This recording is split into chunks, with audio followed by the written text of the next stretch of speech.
বাড়ির হাঁস মুরগির খামারের নিচে দেখা মিলল বিশাল এক কুমিরের।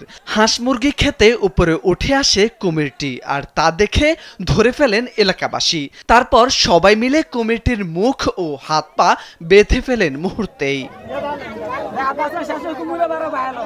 স্থানীয়দের ধারণা, বিশালাকৃতির কুমিরটির ওজন প্রায় 200 কেজি।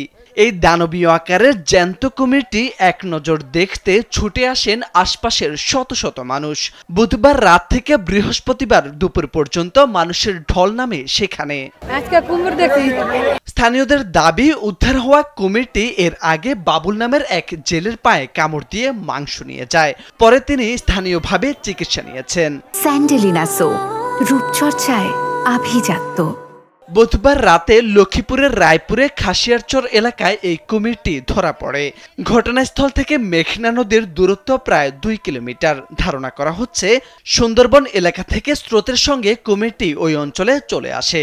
পরে মেঘনা নদী থেকে চরের ফসলি ক্ষেত অতিক্রম করে কুমিরটি ঘটনাস্থলে এসে অবস্থান নেয়। ছোট বাচ্চারা ধরতে লাগছে মতন সবাই জনগণে এটা ধরছে, আর আমরা দেখবো এলাকার প্রচুর মানুষ, এলাকার সব মানুষের আরেকটা ঢুকছে মাজার মধ্যে ঢুকে আটকাইছে। আটকানো ঘরে আমার মোবাইল করছে, আমি আবার সন্ধ্যাতে গেছি গিয়ে এটা হাতে বাঁধছি, পায়ে বাঁধছি এবং গলায় বাঁধছি, আটকাইছি। দুইটা আর দেখে আমার দৌড়ানি দিতে দৌড় দিয়েছি, উঠতেছে মতো নেই। আমিও গেছি, আমারও দৌড়ানি দিয়েছে, দৌড় গেছে মতো আমার ফুসকুনির নামে সারাদিন রয়েছে। সারাদিন ফুসকুনি রয়েছে মতো নেই। রাত্রে কুবা বাঁচি আমার সন্ধ্যাকালে যে দাদা সহ কুবা বাঁচি, কুবা বাঁচার পরে রাত্রে 1টার সময় উঠে কুবা আটকেছে। 1টার ভিতরে পানিতে ভেসে অনেক কুমির এসেছে আমাদের এখানে চরে চঞ্চালে পড়েছে।